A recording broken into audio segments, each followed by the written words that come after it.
When Meredith Chapman decided to interview Mark Gerardalt for a job, she didn't know what would happen next.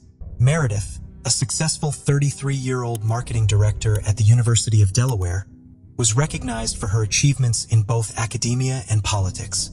She seemed set for a great career. When Meredith and Mark met in person for the interview, they immediately hit it off. Meredith hired Mark, and they started working closely together. But there was a problem. Both Meredith and Mark were married. Over the following weeks, they grew closer and eventually became more than just friends. Mark, 48, had been married to his wife for 24 years and described his marriage as difficult. He had met his wife, Jennair Cox, in 1986 when they were teenagers in Fort Wayne, Indiana. Then the two went off to college where they both pursued a career in marketing. They met again in the early 90s, and this time they started dating. The two had said they had been madly in love, and they got married in 93. Close friends of the couple noted that the marriage wasn't perfect. They described disagreements between the couple as intense, and was usually Jennair, who was the victor of any argument. Jennair had a big personality. She was outspoken and competitive, whereas Mark was more quiet, shy, and reserved. Money grew to be a constant issue for the couple. Jennair worked for private companies in marketing, whereas Mark worked in colleges and universities.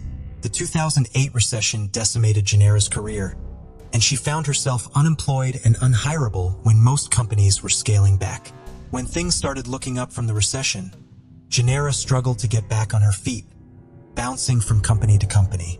Mark's new job opportunity in Delaware saw the couple sell their house and move from South Carolina to the East Coast. Mark went first, leaving Jennair behind to sell the house, and he started at his new job right away. While Jennair was in South Carolina, Mark was in Delaware with Meredith, and things quickly started to heat up between the two. Jennair joined her husband in Delaware, and had already been suspicious that her husband was having an affair. To confirm her suspicions, she sewed recording devices into Mark's pockets, eventually confronting him with the recordings of their conversations. She had 12 notebooks of handwritten transcripts from the recording devices, all of Mark's conversations. Mark and Jennair began discussions about ending their marriage, where Meredith separated from her husband of 9 years. Meredith got a new job in Pennsylvania and started making plans with Mark to be together.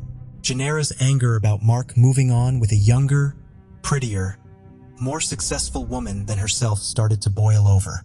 Mark said at one point Jennair had threatened to throw herself out of a window. She met with a divorce counselor who noted it wasn't an unusual reaction, and she said that Jennair shared feelings about being traded in and abandoned. Jennair had been most concerned about where the divorce would leave her financially, but she also loved Mark and didn't want to separate. She wanted to work things out. No one could have predicted what was about to happen. On April 21, 2018, a neighbor of Meredith's in Radnor, Pennsylvania noted something odd.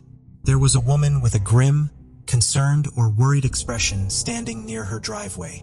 The woman was using binoculars to look in the direction of her new neighbor's home. The woman eventually got into a black SUV and drove off. She noted the incident as strange, but didn't think much about it, and didn't report the incident to the police or mention it to anyone until days later. Unbeknownst to Mark, Jennair went out and purchased a gun. She started going to shooting ranges near their home. Mark and Jennair had agreed to meet for dinner to go over some things regarding their soon-to-end marriage on April 23rd. Mark arrived at the restaurant and waited, but Jennair never showed up. He then started receiving concerning text messages from Jennair like, he then became increasingly concerned when Meredith didn't answer her phone and decided to go over to her house. He had prepared for some sort of altercation or confrontation with the two women. He wasn't prepared for what was at the home. He discovered the bodies of Meredith Chapman and Jennair Gerdo. Jennair had meticulously planned the murder for weeks. She had placed a GPS tracking device on both Mark and Meredith's vehicles. She placed an app on Mark's phone that duplicated everything he did, mirroring it onto her phone. In the SUV she had rented, there had been binoculars, latex gloves, ammunition, and a wig. What do you think about it? Tell us your thoughts in comments below. Let's continue. Before we proceed, I've got an exciting surprise for you. We've launched a brand new channel dedicated to intriguing content such as old historical mysteries, cold cases, and particularly chilling horror stories perfect for bedtime. Drop a comment letting us know if you're a fan of horror stories or not. You can find the link in the description below. Let's find out who will be the first to explore it. Alright, let's dive back into the video. Bill Hall Jr. was born in July 1963 in Bahar, Texas. He met Frances in high school and the two started a relationship where they fell madly in love. The two married at 18 and started their lives with very humble beginnings. Bill worked for his aunt at a trucking company while Frances worked odd jobs. The two started a family right away, first a daughter and then a son, and the family was very happy. Bill had always wanted to be a successful entrepreneur and gave his kids the world.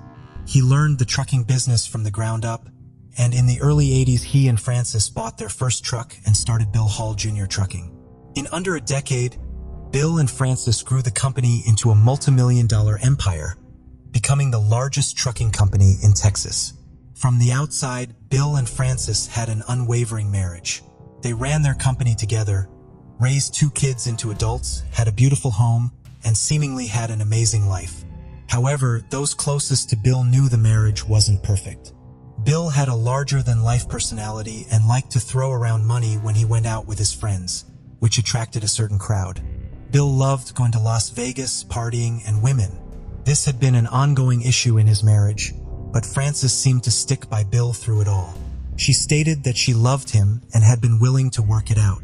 One of his affairs is what ultimately led to his death in October 2013. Bill had met Bonnie Contreras, a former exotic dancer, and for 3 years Bill carried on with a double life. Bill showered Bonnie with expensive gifts, paid her rent, binary vehicles, vacations, and plastic surgery.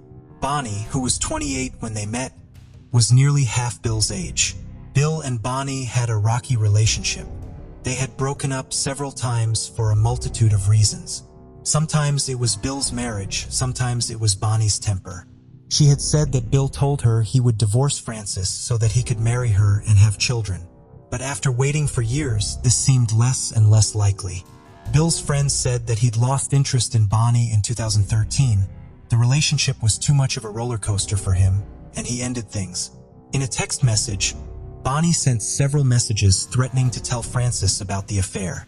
According to Bill's close friends, this had been a common Bonnie when she wasn't getting her way, but this time it didn't work and Bill continued to ignore her. This caused Bonnie to call Frances and tell her about the affair. Not only that, but she also started sending Frances explicit photos and videos of her with Bill. Frances and Bill had a full-blown out argument. Frances fully admits that she broke Bill's phone and several decor items in the house that had been smashed from Frances throwing them.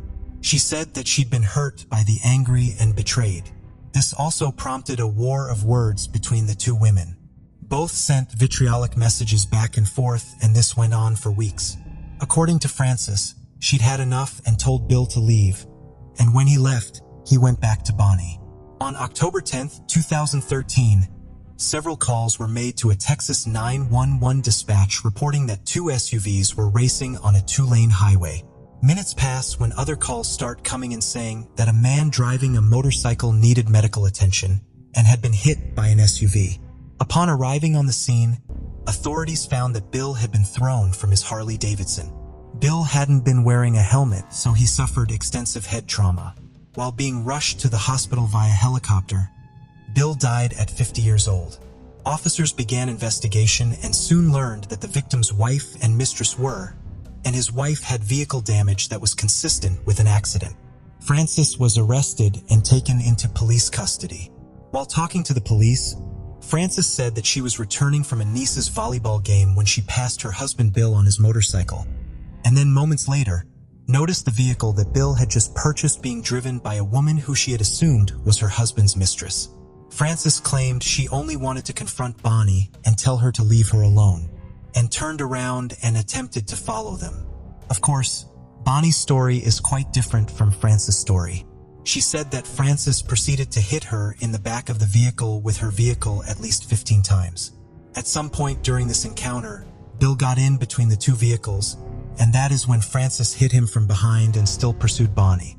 Frances continued to contradict Bonnie's story. She claimed it was an accident. Frances states that she was trying to pull Bonnie over to confront her about the constant harassment. She then stated that Bill was in front and he had let two vehicles pass him. Frances said that Bonnie hit the brakes and this caused a chain reaction that caused Bill to make contact with Frances' vehicle. It appeared that Frances had sideswiped Bill and that he veered off the road and went over his bike's handlebars, hitting the pavement. Frances maintains that she didn't know Bill had been run off the road or had collided with her vehicle.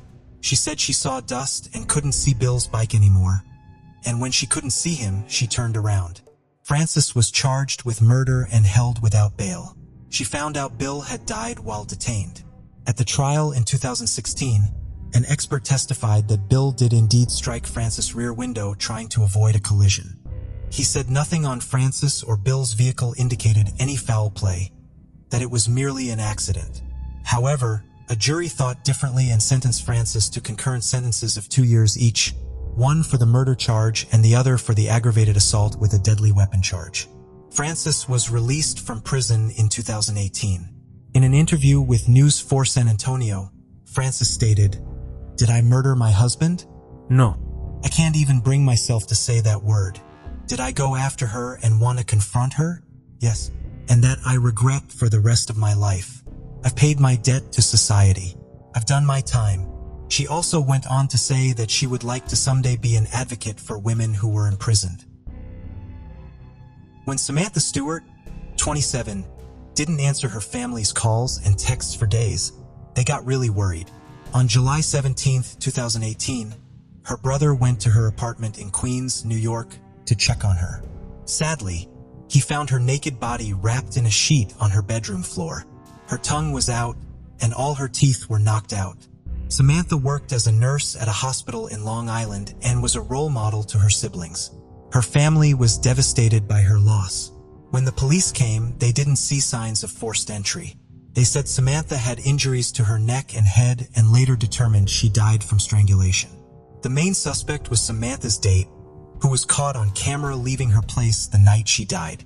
A week later, police found the suspect, Daniel Drayton, in a hotel in Los Angeles. He was 31 years old and originally from New Haven, Connecticut. According to police reports, he had a lengthy criminal record prior to Samantha's murder, which included jail time for strangulation and harassment. Samantha had met Drayton after they matched on Tinder. The pair went on a date on July 16, 2018, and later that night returned to Samantha's apartment, where Drayton beat and strangled her to death. He was seen by surveillance cameras getting into a white van that was later found abandoned at JFK Airport the next day. He had stolen Samantha's credit card and used it to purchase a plane ticket to California. When law enforcement apprehended him in a North Hollywood hotel room, he was holding another woman against her will and had sexually assaulted her. He was taken into custody by the LAPD and was charged with premeditated attempted murder, forcible sexual assault, and false imprisonment by violence. The New York Daily News interviewed Drayton while he was being held in a Los Angeles jail. He told them he suffered from schizophrenia and bipolar II disorder. He admitted that he remembered killing Samantha after a date. He said that he liked her, but the voices in his head told him she had to die. Drayton claimed that these voices used direct energy weapons on him to control his mind, making him unable to defy them. Investigators believed he was playing the insanity card in order for his defense. At one point, they also thought he may have been a serial killer using popular dating sites like Tinder to lure his victims. Because during his interrogation, Drayton admitted to killing 6 more women, 2 in Connecticut and 4 in New York. But as of now, investigators haven't been able to find any proof of these claims. At the time of Samantha's murder, Drayton was free on a $2,000 bail while he was awaiting trial for a case in the Nassau County, New York. He had been charged with choking his former girlfriend, Zania Barney, after she tried to end their relationship. He had been released 12 days before he murdered Samantha. In that case, the judge who released him didn't know that Drayton had a criminal record in his home state of Connecticut, dating to at least 2011. Samantha's death was attributed to missing paperwork and a lapse in communication. Drayton was extradited from California to New York, where he was arraigned on several charges. The charges included murder in the 2nd degree, grand larceny in the 4th degree, petty larceny, sexual misconduct, identity theft, unlawful possession of personal identification, and criminal possession of stolen property. This time, Drayton is currently being held without bail, and if convicted, he will face 25 years in prison. Queens District Attorney commented on the case saying, "This was a brutal crime that makes every person using a dating app fearful. The victim was duped into going out on a date with a defendant who played a charmer online but was in fact an alleged sexual predator. The defendant is accused of brutally beating and then killing this innocent woman in her home. After this heinous act of violence, the defendant fled the state to escape prosecution. Now back in our custody, this defendant will be held to account for his alleged actions." The NYPD believes there may be other women out there that spoke to Drayton online or met up with him. They're asking anyone with information to call them. Daniel Drayton at this time doesn't have a court date set, but let me know if you want further updates on court appearances. Before we continue, 90% of you haven't subscribed to our channel, so if you like this video, please subscribe. It motivates us to make more content for you. Okay, let's continue. 24-year-old Sydney Loof left her job at the local Maynard store, where she was a cashier, for a Tinder date with a woman named Audrey. Sydney really liked Audrey and talked to her friends about her. She even showed Audrey's picture to her best friend, Brooklyn McChrystal. On their date, Audrey picked up Sydney from work, and they spent the night driving around and smoking weed. According to Audrey, she dropped Sydney off at a friend's house later that night. But the next morning, Sydney didn't show up for work, which was unusual. She also didn't respond to texts from her mom and friends. Her last online activity was a Snapchat photo with the caption, "Ready for my date." Sydney's mom, Susie, reported her missing, and the police went to her rental home the next day but couldn't find her. There was no sign of a fight, and Sydney's car, glasses, purse, and her cat were all left behind. Her cat was unfed, which was unlike Sydney. Meanwhile, the owner of a duplex complained about a strange smell of bleach coming from the basement rented by an odd couple. Additionally, he found it strange that the couple had an air conditioner going in the cold month of November. The couple was 55-year-old Audrey Trail and 28-year-old Bailey Boswell. They told the landlord that they were engaged and worked as antique dealers. Little did he know that was just the tip of the iceberg. Trail and Boswell were involved and later convicted of scamming a Kansas couple out of $400,000 over some counterfeit coins, and they claimed to be leaders of a vampire sex cult. According to women involved in the cult who later came forward, Audrey called himself. He told them that he had gained his powers through killing and torturing people, and if they wanted to possess special abilities like him, they would also have to kill people. On the other hand, Bailey considered herself a witch with healing powers. Most of the women they met and recruited were through Tinder. Bailey was always the one that they would match with. Every time she matched with a new candidate, she would use a different name, one of which was Audrey. She'd tell them about Daddy Aubrey and the occult. Aubrey also liked to call himself the master and considered himself a sugar daddy, as he would give the women in his group a weekly allowance of $2,000 to pay for all their needs. However, he had rules. Those women had to call him daddy or master, and Bailey was either mommy or mistress. They weren't allowed to be with any other man and had to check in with him through text or call every 3 hours. They had to ask permission to do anything, even if it was as simple as drinking water or using the bathroom. They also had to help the couple steal and sell antiques and partake in group sex. If any of the women broke any of the rules, she would be whipped or choked with a belt by Bailey, aka the Queen Witch. One of the women later testified that Trail and Boswell brought up killing and torturing people often. She said that she told her that they needed to kill to get powers. She said Boswell talked about cutting out people's eyelids and pouring acid on them. She also said that Trail once showed her what he called Bailey's killing bag. It contained a sauna suit, a hammer, and a pair of pliers. Investigators found a sauna suit in rural Clay County, where Sydney Loof's body was later found. After Sydney went missing, Brooklyn McChrystal set out to find out what happened to her best friend. She made a Tinder profile similar to the one that Sydney had and swiped left on one Tinder profile after another until she finally stumbled upon Audrey's profile. She swiped right and messaged Audrey, who responded by sending her phone number, which Brooklyn immediately gave to law enforcement. On a call with the police, the so-called Audrey told them she had dropped off Sydney at a friend's house and she hadn't heard from her ever since, and she refused to come to the precinct for questioning. Days later, investigators were able to pin down the Wilbur duplex as the last place where Sydney's phone had pinged. The pungent smell of bleach immediately caught their attention when they searched the basement where Trail and Boswell lived. On November 28th, Boswell and Trail were considered persons of interest. They responded to the declaration by making a Facebook live stream in which they maintained their innocence by saying that they had nothing to do with Sydney's disappearance. On November 30th, they were arrested in a Missouri motel and brought back to Nebraska on a fraud indictment. Items found in their motel room revealed that they were planning to flee to Mexico. On December 5th, search teams led by the FBI finally found Sydney's remains. Her body was dismembered and cut into 14 pieces, some of which were never found. The remains were wrapped in trash bags and scattered among multiple ditches down 2 different roads in Clay County, approximately an hour west of Wilbur. Even before running the DNA analysis, investigators were confident the remains belonged to Sydney, based on a tattoo on one of her arms saying, "Everything will be wonderful someday." This detail is especially heart-wrenching because Sydney had been suffering from severe depression for many years. She'd only started feeling better and getting her life back on track when her life was cut short by 2 deranged people.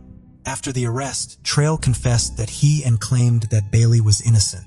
In his confession, he revealed that they killed Sydney because she had rejected their lifestyle and was a threat to their group because she had said she was going to expose them. Bailey and Trail exchanged several ciphered letters during their incarceration before the trial. The detectives deciphered the codes, showing Trail taking full responsibility for the crime and telling Bailey to say that she was a forced participant despite that being untrue. The letters later played a significant role in condemning Bailey. On June 11, 2018, Boswell and Trail were charged with murder in the first degree and improper disposal of human remains. The prosecutor expressed their plans to seek capital punishment. At one of the court appearances, Trail lashed out saying, "Bailey is innocent. I curse you all." Then he slashed his throat with a sharp object. He missed a significant part of the trial, but made a full recovery and attended sentencing. The prosecution presented evidence against Boswell and Trail. On November 15th, surveillance cameras showed the couple shopping at Aardvark Antique Mall, where they bought a folding saw, a weeder, and food grinders. Shortly after, cell tower data for both suspects' phones showed that they were waiting near Sydney's residence before her departure to work, and they appeared to have followed her to Maynard's. While Sydney was at work, Home Depot surveillance tapes showed the duo buying a foot-long hacksaw drop cloths and sharp utility knives with backup blades. Other surveillance recordings displayed Boswell and Trail purchasing a tree saw, 30-gallon trash bags, and a couple of gallons of Clorox bleach before and after the murder. With all the evidence against them, it took the jury only hours to reach a guilty verdict. Trail spoke at a sentencing hearing where he was ultimately sentenced to death by lethal injection. Boswell was sentenced to life in prison as it was deemed by a panel of judges that Boswell's crimes didn't meet the judicial threshold for capital punishment in the state. On July 9, 2012, Amber Duncan Wilson was out with her friends in Linden, New Jersey. Amber had just graduated high school with honors. The cheerleader had also hoped to pursue a career in criminal justice. She had full scholarship in September at St. Peter's University. She wanted to make a difference in this world and become a state trooper. A classmate said of Amber, "She was always so nice. She never treated anyone differently because of her status as a cheerleading captain. She was always the most helpful person on the team. She always made sure if you didn't understand something, you could come to her." Amber was heading home with a friend, and the two had decided to stop in at Dunkin' Donuts to grab a snack. While they were walking there, they were approached by a person. The two were robbed and words were exchanged. The girls only had their cell phones and a couple of dollars in cash. Suddenly, Amber was shot point blank, killing her almost instantly. Her family has been devastated by this tragedy and is asking for help from the public. to get justice for Amber's murder. In a statement to the media, Union County Prosecutor Daniel Wilson said, "Ms.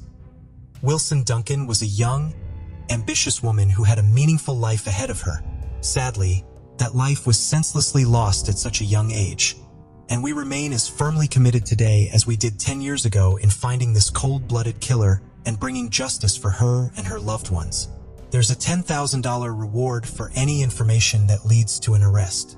If you have any information, you are asked to call the Union County Crime Stoppers."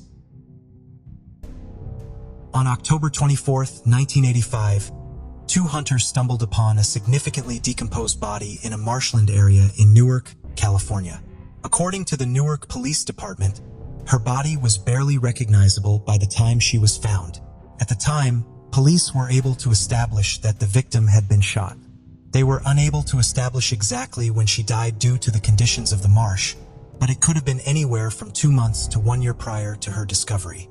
Police were limited in what they could determine, so they turned to forensic anthropologists for a more precise profile of the Jane Doe. With careful analysis of her skeletal remains, they determined that she had been between 5 feet 6 inches and 5 feet 8 inches and had brown and auburn shoulder-length hair. She was estimated to have been between the ages of 25 and 36 when she died, and her bottom 2 front teeth were missing from her remains and had likely been missing for some time, as the 2 teeth next to them had been growing at an inward angle to close the gap. This is a distinguishing feature that police believe people who knew her would have recognized, and that anyone who had been looking for her would be able to identify her by. The only items found on her were a hair barrette, a watch, earrings, and a ring on her pinky finger, but no identifying items like a wallet or purse were recovered from the scene. For nearly 40 years, no one has come forward to identify her. Her identity and her murder have remained a mystery all these years. Then, just a few years ago, her case was reopened, and when new technology allowed forensic scientists to extract DNA from hair strands taken from the victim, advanced DNA analysis might be able to potentially match her to relatives. To find matches for the victim, the New York police partnered with the DNA Doe Project, a nonprofit that builds and uses genetic information to identify John and Jane Does. Volunteers from organizations like this have solved dozens of unidentified persons cases around the country. The DNA Doe Project ended up finding a potential mother match for the unidentified Jane Doe, a woman named Marianne Mary Richardson, from a small town in Missouri. Unfortunately, she is no longer alive, which has led to a dead end for the lead. They went on to pursue another lead, a relative in Texas, who was determined to be a potential half-sister of the victim. That half-sister, Ruth Ellis, however, had been adopted as a 1-month-old and does not know her biological family. Investigators believe that their Jane Doe had been adopted as well in the late 1940s, causing her to end up in California. So far, adoption records have not turned up any additional clues. Despite these promising leads, the adoption has complicated the investigators' DNA angle, and the Newark Jane Doe remains nameless and unclaimed by relatives or loved ones. A reconstructed image of what she likely would have looked like is newly available, and investigators hope someone will see it, who recognizes her and comes forward to solve this mystery once and for all. It was just after midnight on January 31st, 1994, when 26-year-old Diana Alt was found dead on the floor in her home in Independence, Missouri. She and her children had been at a Super Bowl watch party and had arrived home later than usual. The killer, who had broken into their home in their absence, shot Diana at close range in the side of the neck as she walked down the hallway towards the kitchen. Her 2 children, ages 4 and 7 months, were in the house with her at the time she was killed, were too young to call for help. That night, Diana's red Pontiac was discovered in a nearby church parking lot by police when neighbors called to report suspicious activity. Inside the vehicle, authorities discovered a revolver, ammunition, and shell casings. The car had been left with the key in the ignition, still running. Given this alarming discovery, they immediately rushed to Diana's home, where they found her body. Although no one has ever been officially identified as a suspect, investigators did uncover what they believe to be a connection between Diana's murder and the 1989 stabbing of 18-year-old Sarah Dillon in Kansas City. A woman named Carolyn Heekert, who had an affair with Diana's husband, had also dated Dylan's boyfriend. Heegert was charged with both crimes, but a judge ended up dismissing her charges due to lack of evidence. But this March, police announced that they would be reopening her case. Diana's family is hoping they will finally receive the answers they've been hoping for all these years. According to Lauren Freeman, a detective with the Independence Police and a member of the FBI's Violent Crimes Task Force, her team is cautiously optimistic about the case. She confirmed that they are following several new leads, but are not able to confirm what those leads are at this time. Diana's family and friends are hopeful that these new leads will bring justice to Diana's murder. This June, investigators announced they will take a fresh look at the 1986 murder of Ivan Darling in Gettysburg, Pennsylvania. It was Christmas Day when a relative visiting from Maryland arrived at Ivan's house to take him for a family dinner. When she arrived, she made a shocking and sad discovery. 79-year-old Ivan Darling had died, and he clearly not died of any natural causes. Ivan had sustained numerous puncture wounds and had likely died of blood loss from those wounds, according to Gettysburg police. The murder weapon remains unknown, but the puncture wounds it created were likely left by a small knife. According to investigators, he appeared to have died 2 to 3 days prior to his discovery. The motive in his murder is believed to have been a robbery, as several items were missing from his home. Despite police following numerous leads after the murder, none turned up anything substantial, and a suspect has still never been identified. The case has gone cold, but in late June, District Attorney Brian Sennett announced that the Adams County DA's office would be taking a fresh look at the 1986 murder of Darling. Sennett and his team are optimistic that new technology and advances in DNA profiling may allow them to explore new leads that could not previously be obtained. Deborah and Simcala. It was September 26, 1981, on Father's Day, when 22-year-old Deborah and Simcala was found dead in her home in Brisbane, Australia. Her roommate discovered her body in disturbing circumstances before contacting the police. Deborah had been found in her kitchen.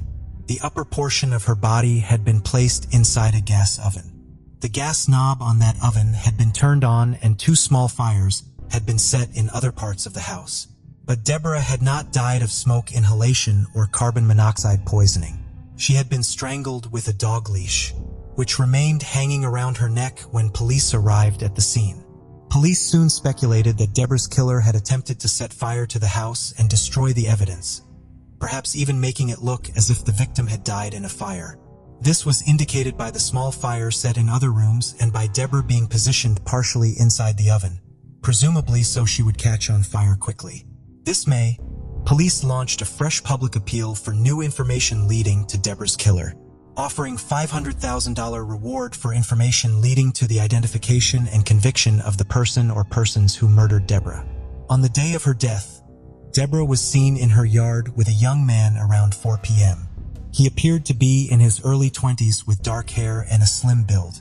Then later that evening around 7:30 p.m., someone noticed 2 people sitting on the front porch of their home. A description of them was not provided. Detectives are hoping to speak to any of these 3 individuals or anyone who has information about them. The Queensland police are confident that there are individuals out there who know something and can provide crucial information regarding the case. They are hopeful that the new significant reward will encourage those to reconsider reservations they may have previously had. After 40 years, it's time for Deborah's loved ones to know what happened to her on that terrible night. In October of 2000, just a few months shy of his 24th birthday, Alonzo Julio Adams was shot and killed in his home in Norfolk, Virginia. For 22 years, Alonzo's family has been left grappling with uncertainty, wondering who killed their lovable son, brother, and young father. His case has gone cold, but just this year it's been reopened. According to Detective Jonathan Smith, who is now leading the homicide investigation, reopening the case all these years later makes sense, even after Alonzo's old apartment complex has been knocked down, destroying any forensic evidence that might have remained inside. The hope is that people may have information that they were too afraid to share in the past, but would be willing to share now. Alonzo was in his apartment on Virginia Beach Boulevard when 2 unknown men knocked on his door.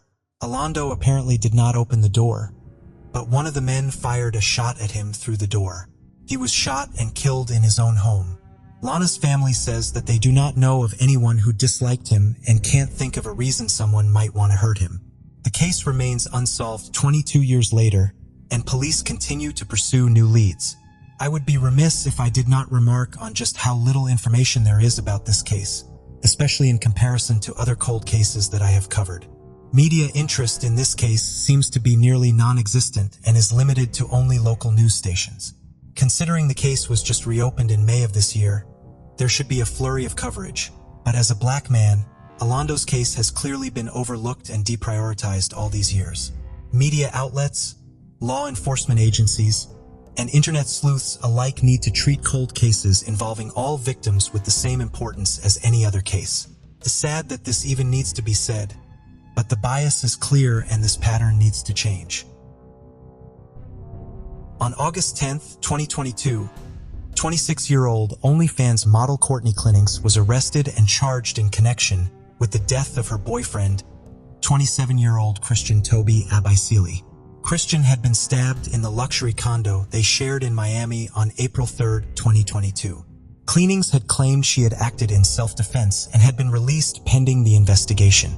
She was arrested in Hawaii, where she was undergoing treatment for substance abuse and PTSD.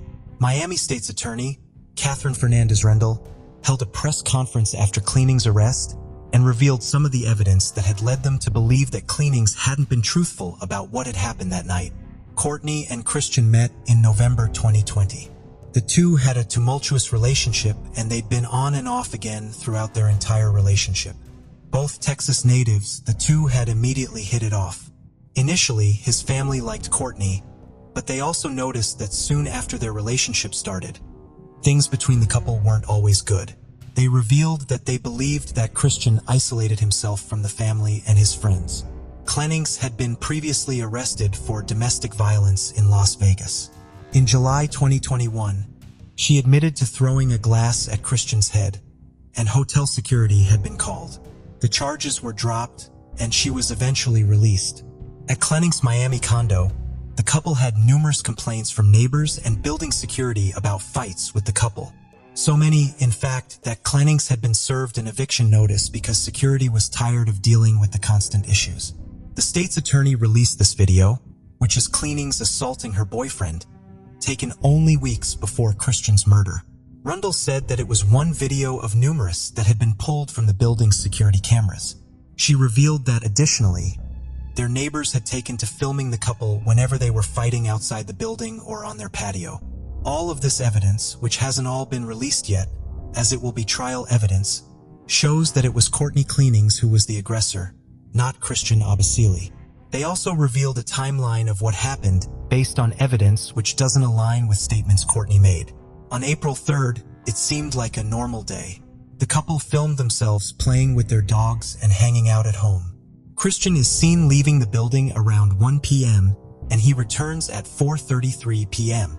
Phone records show that while he was gone, Courtney had remained in the apartment where she did an Instagram live, and then she called him twice while he was gone, once at 4 and once again as he entered the building. In surveillance, Christian seems calm and relaxed. He's carrying 2 Subway sandwiches and everything seems completely ordinary. Shortly after Christian walks into their unit, calls to 911 from surrounding neighbors start to trickle in about loud screaming coming from Clinnings' unit. At 4:43 p.m., phone records show that Clinnings called her mother and they had a 6-minute conversation. They end the call and Clinnings calls her mother again and then they speak for another 7 minutes. At 4:57 p.m. Clinnings calls 911 where she requests an ambulance because her boyfriend had been stabbed. In the 911 call, Christian was heard in the background saying, "I'm dying," with Clinnings saying, "I'm so sorry, baby." Clinnings was found covered in blood. Christian had a single stab wound in his chest and the knife had severed a major artery near his heart. He was rushed to the hospital, but his injuries were too severe, and too much time had passed and he later died. Clinnings was taken into custody that evening under Florida's Baker's Act, which is a mental health crisis prevention method for people who are believed to be at risk of harming themselves. In the days following Christian's death, she wasn't arrested or charged with anything regarding the stabbing. Clinnings gave inconsistent statements regarding what had happened that night. She first claimed that Christian had attacked her when he entered the apartment and choked her. She said that he let her go, and then she went to the kitchen, grabbed a kitchen knife, and threw it from about 10 feet away. The coroner determined that the 6-inch knife had, with great force, been plunged into Christian's chest from an upward angle. They also stated that there wasn't any plausible way for the injuries to have occurred in the way that Cleanings had stated. Because the knife had gone in at an angle, the knife would have had to come from above Christian. Cleaning had also waited 12 minutes before calling 911. Blood evidence showed 2 large pools of blood where it looked like Christian fell and then had tried to crawl out of the apartment before ultimately stopping. Cleaning had also started to receive text messages from her mother after her arrest saying, "Remember to claim it was self-defense," and advised her not to say anything without an attorney, which would suggest that Cleanings had attacked Christian and then called her mother about the situation before calling 911. Additionally, Cleaning didn't have any injuries to corroborate her story. No bruises, no defense injuries. There wasn't any evidence to back up her telling of what had happened that night. Christian's family was incensed that Cleanings was released without any charges laid. Their lawyer, in a statement to the media, claimed that Cleaning was receiving special treatment as a white woman. If roles had been reversed, their lawyer claimed that Christian would have been arrested and held without bail while awaiting further court proceedings, where Cleanings was released and seen at a bar the day after Christian's death. Cleaning's lawyer has gone on the defense to say that Christian was, in fact, the abuser, and the video evidence presented by the state's attorney only shows a victim of domestic violence defending herself. Her lawyer also said that, and Courtney will be seen for what she is, a victim of domestic abuse that survived her abuser. Keep in mind that in this case, there has been a 4-month investigation into Christian's death, and they didn't immediately charge Courtney Cleaning. The state's attorney wouldn't have taken this case if there wasn't overwhelming evidence to suggest that Cleanings had been the aggressor in the relationship. Currently, Cleaning is waiting extradition back to Florida, where she will be charged. It is anticipated that she will plead not guilty and a trial will be set. At this time, she was denied bond as well. 53-year-old Jack Chun from Irvine, California had been experiencing severe gastrointestinal distress for a few weeks. The radiologist went to see a doctor and was diagnosed with stomach ulcers, gastritis, and inflammation of the esophagus. The serious medical issues had come out of nowhere. Jack said he'd never experienced anything like this before. He started noticing a lingering chemical metallic taste and began to be concerned he was being poisoned. But who was poisoning him? His wife, dermatologist Emily Yu. Jack stated that their marriage had also been abusive, not only to himself but also to their 2 children. He accused Emily of depriving the children of sleep, screaming at them and calling them names. He set up a nanny cam in the home's kitchen, and soon after it was turned on, he witnessed something he never thought was possible. He caught his wife pouring Drano into a hot lemonade he drank every morning, confirming his worst suspicions. He continued recording footage and got 3 separate instances of Emily pouring Drano into his cup. Jack brought the video footage to a lawyer who helped him draft up a divorce, as well as a protective order for himself and his children. 45-year-old Emily Yu was approached while she was leaving her place of employment and subsequently arrested on August 4th. While in custody, she was served with a protective order barring her and her mother from coming within 100 feet of Jack, their children, their school, or the family home. She was also notified that Jack had sought emergency custody of their children, which was granted. She was held on a $30,000 bail, which she posted and was released.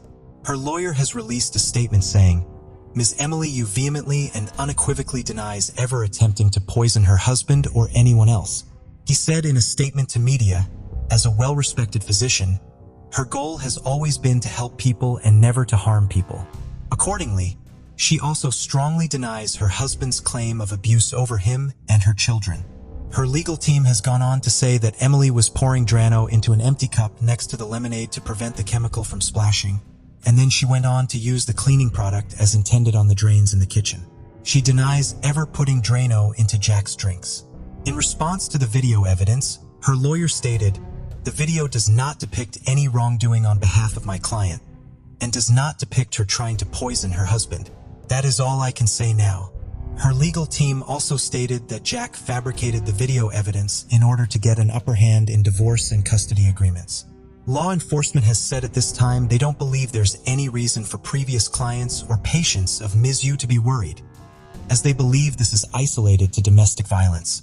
Her employer is said to be cooperating with law enforcement and have also stated that Ms. Yu is no longer working at the hospital. Jack's lawyer has stated that his client is feeling much better with the protective order, and his physical ailments are improving over time. Emily Yu has not been charged yet. Her next scheduled court date is November 3rd, 2022. Now I just want to say that this case is still developing.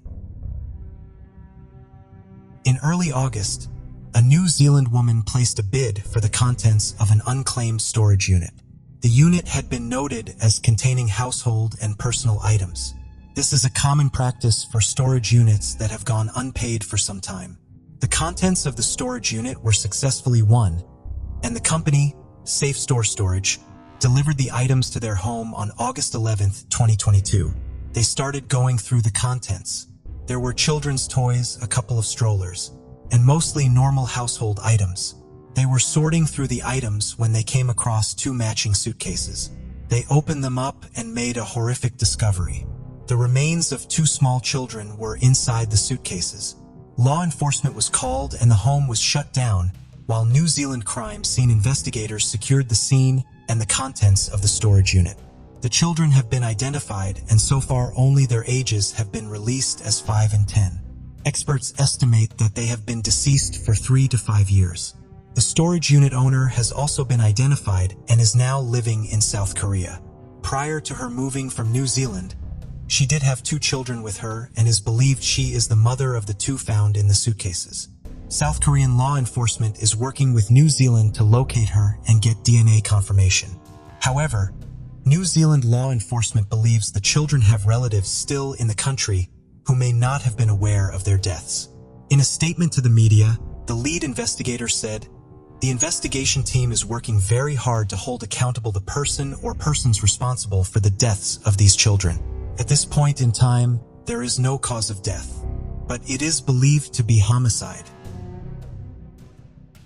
On August 4th, 2022, 3 men were arrested, thwarting a planned heist to steal $1.3 million worth of seafood from Nat Uno, a seafood importer based in Fort Lauderdale.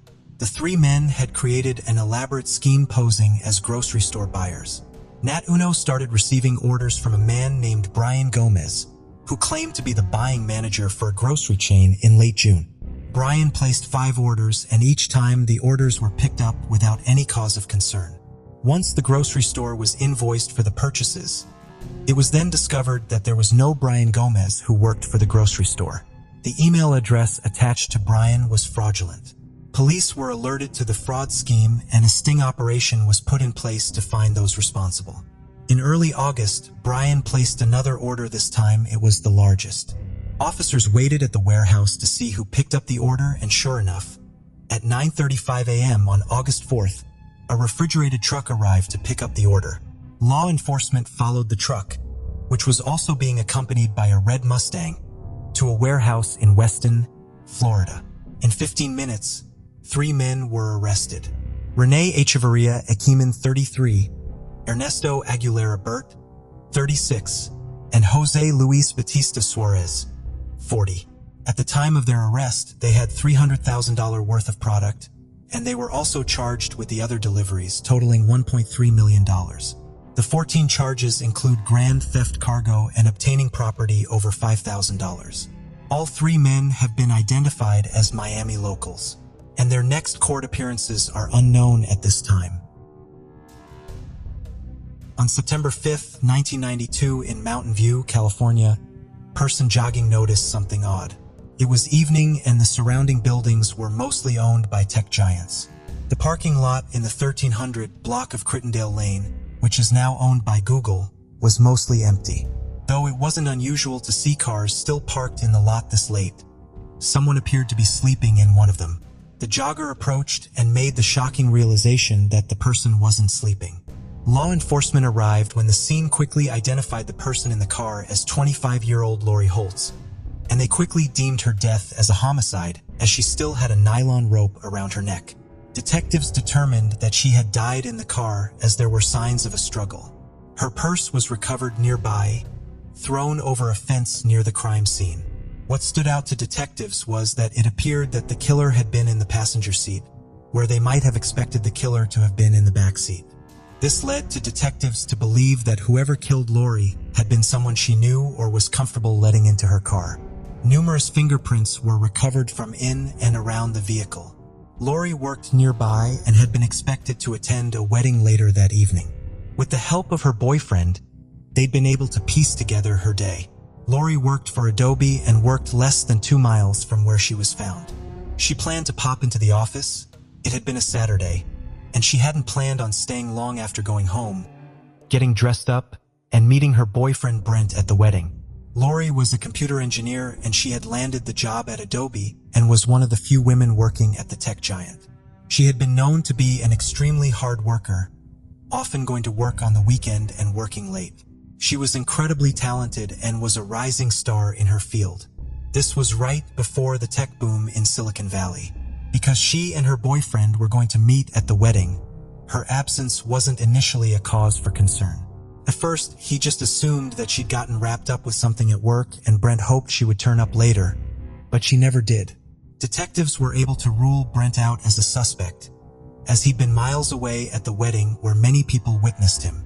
During his interview, he did allude to someone who may have been angry enough with Lori to kill her. He alleged that his roommate John Woodward had been increasingly aggressive towards Lori. They'd been dating for 5 weeks, and when he told his roommate that he had a serious girlfriend, he said that John started acting jealous. Brent was set up with a recording device and was asked by law enforcement to call John and get him to confess to murdering Lori. During that conversation, John didn't act surprised he was being investigated. There hadn't been a moment where he questioned why cops were looking at him. John didn't explicitly say that he killed Lori, but he did ask Brent what and how much evidence did the police have against him. Not exactly something an innocent person would say, but it wasn't enough. John was picked up for an interview and his prints were taken. He didn't have an alibi for that day. He claimed he was home alone and no one was able to corroborate that. While investigating Lori's car, they found over 80 fingerprints. Prints were found on the roof of the passenger side of the vehicle, as well as the handle and the inside of the door. The prints were a match for John Woodward. He was first arrested later that year and was charged with Lori's murder. His trial was in 1995, which resulted in a hung jury. There wasn't enough evidence. In the second trial in 1996, the judge didn't allow the prosecution to investigate Lori's bring forward the prints found inside the vehicle or any discussions that John had killed Lori out of jealousy, as there wasn't solid enough evidence to prove that. The second jury also came back with a hung verdict, and the case was ultimately dismissed. After that, Woodward moved to the Netherlands where he was the CEO of ReadyTech. Though the company remained based in California, its CEO headed their Amsterdam offices. After the second trial, the case ultimately went cold. No other suspects were discovered.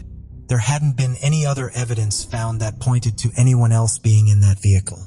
In 2020, the case was reopened with several pieces of evidence sent out for further examination.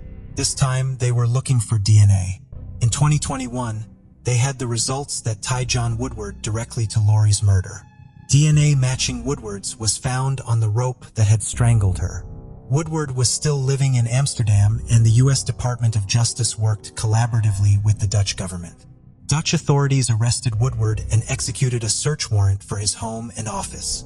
On July 9, 2022, John Woodward is extradited back to the U.S., where he was arrested at the airport in New York. Woodward, now 58, is being held without bail while he waits extradition back to California, where his trial will be held. Lori's sister, in a brief statement to the media, extended her thanks to law enforcement for continuing to pursue her sister's murder and for ensuring there was justice. She said of her sister, "Lori was someone we all aspired our daughters to be like. Kind, loyal, and fun. The way Lori lived and treated people was a stunning example of what was right in the world. She was a gem to many, but her bright life was taken from us at the age of 25.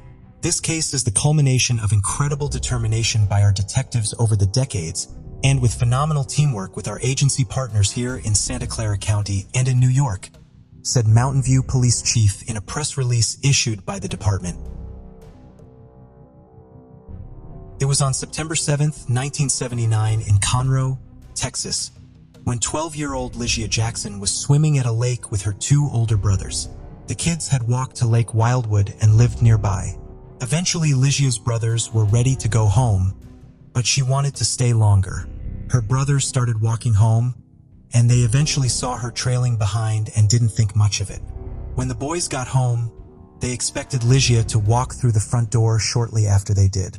She hadn't been that far behind them when they last saw her, but she never did. They went back outside and didn't see her. They walked the route back and couldn't find any sign of their sister. Law enforcement was contacted shortly after and conducted a thorough investigation of the area, but again, nothing was found. The following day, the boys went back out to look for their sister. They felt responsible for her disappearance. What had been a silly argument between siblings had turned into something awful.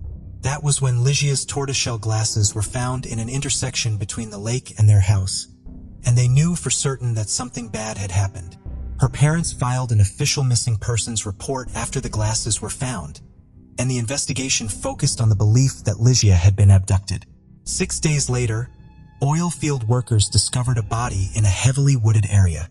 They had gone in to check on a pipeline that cuts through Conroe. The body was confirmed to be that of Lygia Jackson. Her murder was ruled a homicide with her cause of death being strangulation. She had been sexually assaulted with her clothing recovered in the area. Tire trademarks were also preserved as evidence, but there was little other evidence for investigators to go on. It was noted that the day that she disappeared, Lacey had been wearing a gold butterfly necklace with a matching gold butterfly ring. The ring was never recovered, and detectives had hoped it had been taken by the killer and one day could be used as evidence. But that never panned out and the ring remained lost.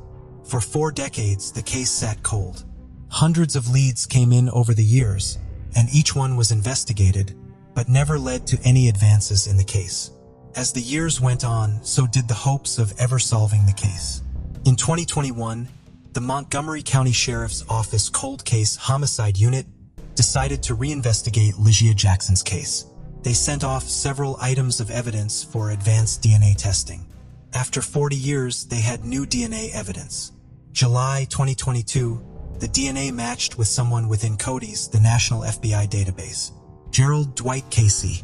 Records show that Casey lived in Conroe at the time of Lygia's murder. It is unclear if there were additional victims connected to Casey. Casey had an extensive criminal history, which included violent robberies, assault, and drug-related offenses. He had been in and out of prison frequently between 1976 and 1989. He was arrested in 1989 for robbery and murder. In 1991, he was convicted of capital murder and sentenced to death by lethal injection. Casey's sentence was carried out in 2002. Lygia's cold case has now been closed, making it the MCSO's oldest cold case to be solved. In a statement to the media, they said, "The tenacity and diligence in solving this case by a dedicated team is a reminder to our public and to those who commit crimes in our communities that we will never cease our efforts to solve the hardest of cases and bring closure to traumatized families." This next, now solved cold case highlights how instrumental it is to keep these cold cases in the media. You truly never know who will see the coverage that may be instrumental in providing a piece of key information that will solve a case. On February 26, 1999, in a wooded area behind an old church cemetery in DeKalb County, Georgia, the body of a small child was discovered. The body had badly decomposed over the winter and was estimated to have been there for 3 to 4 months. The child was a boy, African American, around 4 feet tall, with a small frame, and his age was estimated between 5 and 7.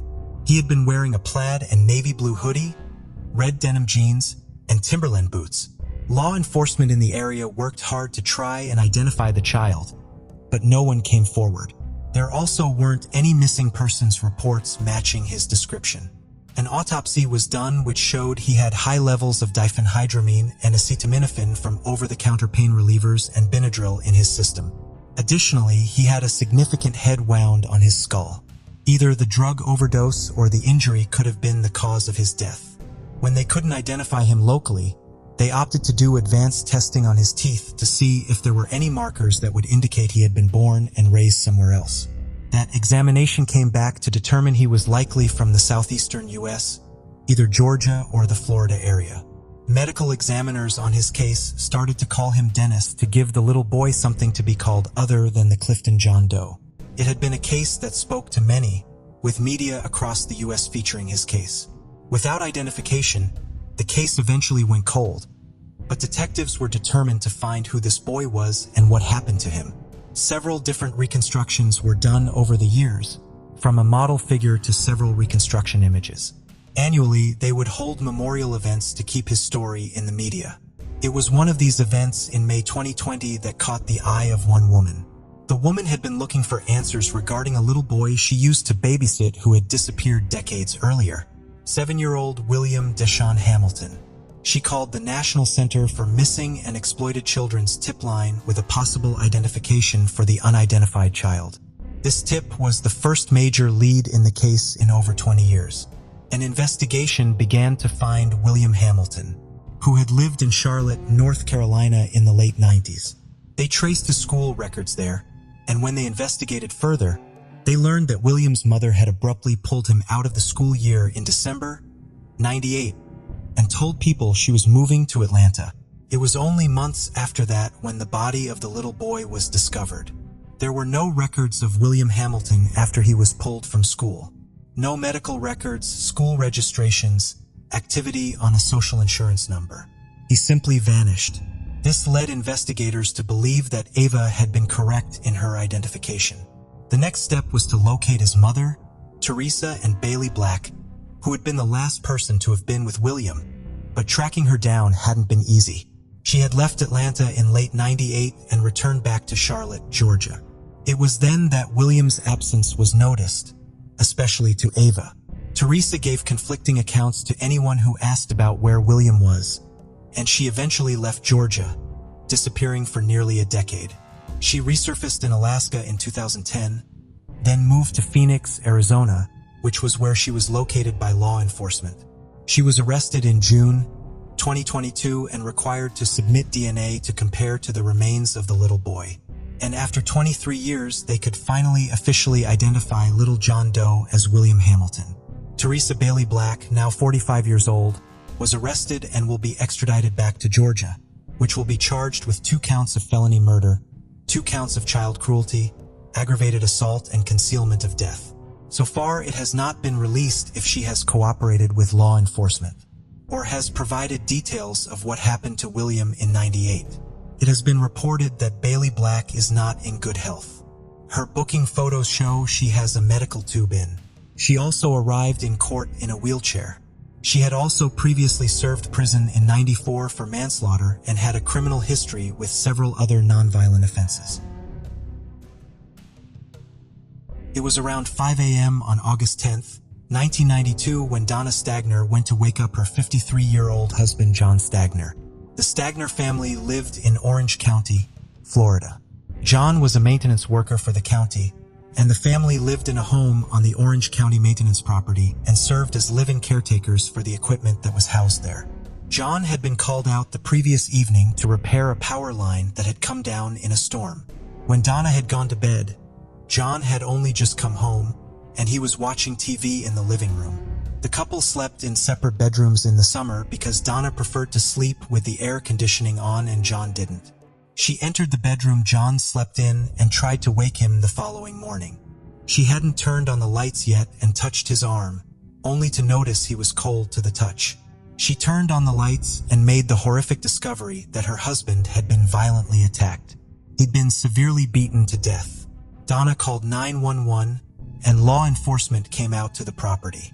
Detectives secured the scene, DNA evidence while in its infancy in 1992. Care was taken to find as much evidence as possible that may be useful, and it was preserved well. The murder weapon, a wood cane or walking stick, was found at the scene, and it was determined that someone had come into the home while the family slept and attacked John while he slept. There was no evidence in the home to suggest there had been any struggles or break-ins. That night, John had been sleeping with his bedroom window open. It was a single-story house, and law enforcement believed the attacker entered the home that way. The crime was unusual. The home hadn't been burglarized. It didn't appear that anything was missing, and John had been the sole victim. John was a hardworking man. He had worked for Orange County for many years and was well respected in his community. He was also very generous and treated those around him with kindness. His murder had not only been shocking, but senseless. Officers started canvassing everyone in John's life. Friends, family, and co-workers, trying to find someone who may have harbored a grudge towards John. One name came up: Ronald or Ronnie Cates. Cates was in his 30s, and his family was close to the Stagner family. The Stagners had really helped out Cates and his family, who at one point had been homeless, and John provided them with housing, money, and meals. Some even said that John had been a father figure to Cates. Needless to say, the Stagner family had always been kind and generous to the family. Detectives learned from Donna that John and Ronnie had a little bit of a falling out. John had lent Ronnie a bunch of tools and asked for them to be returned, and John was having a hard time getting them back from Ronnie, which had him frustrated. Law enforcement went to Cates' house to interview him, and when they got there, his young daughter answered the door and seemed visibly shaken. She said that he wasn't home. They stayed near the home for a bit and noticed later a truck peel out of the driveway. They went back to the home, and his daughter admitted that her father had been home and she had been instructed to lie to them. They wrote down a detailed account of the interaction, which had been helpful in the present-day investigation. They did eventually catch up with Cates and brought him in for questioning, and he gave several variations of his whereabouts the night that John had been murdered, along with him evading police and other accounts from those who interacted closely with Cates. They were immediately suspicious that he may have been involved in John's murder. The best tools law enforcement had for prosecution in '92 were blood evidence and fingerprints, but because Cates had been a frequent guest, the prosecution didn't think it would be enough to prove that Cates had been in the home that night. Eventually, no additional information was found that could be used as evidence against him, and the case went cold. Then, in 1995, Ronald Cates was committed during a mental health crisis. While in hospital, Cates confessed to killing a man in '92, but also had confessed to killing several historical figures, and although it was noted, there wasn't much that could be done with that confession because he hadn't been in a mental state that could hold him accountable. Then, in 2020, Cates found himself in other criminal troubles and was put in jail. Once he was in jail, Cates' wife came forward with information that she had been too scared to come forward with before. She explained that Cates was a violent man, and he had abused substances for much of their marriage. Now that she felt it was safe to do so, she wanted to get justice for the Stagner family. She said that in '92 she had been the sole breadwinner for the family. She said that at the time her husband hadn't been able to keep a job because he'd been addicted to drugs. She also confirmed that Cates had sold several of John Stagner's tools that had been lent to him in order to purchase drugs. She believed that Cates had murdered John after he had confronted him about bringing the tools back. The murder weapon had never been released to the media, but had been some sort of homemade walking stick. She confirmed that Cates used to always walk around with one. She also revealed that he hadn't been home that night, but returned in the early morning hours on the night John was murdered, with his clothing covered in blood. When they interviewed Cates' children, one of them had a vivid memory of her father asking her to hide a bunch of clothing underneath the house. Then 2 days later, she was asked to grab the clothing again, and she watched him burn the clothing. In August 2022, Ronald Cates was arrested and charged with first-degree murder. He's being held in North Carolina jail while he awaits extradition back to Florida. Cates has been open and forthcoming with law enforcement. While he didn't explain the motive behind killing John, he did reveal how John was murdered and several details that only someone who had been there would have known. The Orange County Sheriff's Office thanked the Cates family for coming forward with the information that led to Ronald Cates' arrest. While it is uncommon, they are grateful that they did that. Without their testimony, the case may have never been closed. On October 26, 1970 in Sacramento, California, 28-year-old Nancy Benelak was late for work. It had been extremely unusual for her. She worked for the Sacramento County as a court reporter, and she never missed a court date. A coworker called her house and there wasn't an answer, so she called her son to ask him to swing by her apartment and check on her. He did, buzzing several times with no response. He then convinced the apartment manager to get access into the apartment, and after knocking several times without a response, they did. Inside, they discovered a brutal scene. There was blood everywhere. Nancy was found deceased in the home. Her autopsy determined she had been stabbed over 30 times. There was a massive investigation into Nancy's murder. Her fiancé at the time was Chief Public Defender Farah Salami, and initially, they weren't sure if it had been retaliation from a disgruntled client. The killer had appeared to have taken care not to leave evidence behind. They found a piece of tape that appeared to have been used by the killer to wrap his fingertips in an attempt to not leave any prints. However, the killer may have underestimated Nancy, as there appeared to have been a massive struggle. Nancy had several defensive wounds, and it appeared that at one point she had managed to get the knife from her attacker and fight back, because there was a significant amount of blood left behind from her killer. Salome had been with Nancy the night before. The two had gone for dinner, and he had dropped her off, stayed at her apartment for a bit before leaving around 11:30 at night to go back to his own apartment. He said it had been normal for Nancy to leave her balcony door open a bit so that her cat could go in and out of the apartment. She had never had any concerns about doing that since she lived on the second floor. Law enforcement believed that this is how the killer got in by scaling the balcony below. The blood trail from the killer led from the balcony all the way to the apartment's parking lot. In the 70s, all law enforcement could do with blood was get the killer's blood type, which had been useful in eliminating suspects, like Nancy's fiancé, but didn't lead to any suspects. They had interviewed over 500 potential suspects, but nothing brought the case to a close. Years later, the DNA profile was done and uploaded into state and national databases. For 5 decades, the case sat cold. Farah Salome died in 2014 of leukemia at the age of 84, never knowing what happened to his fiancée.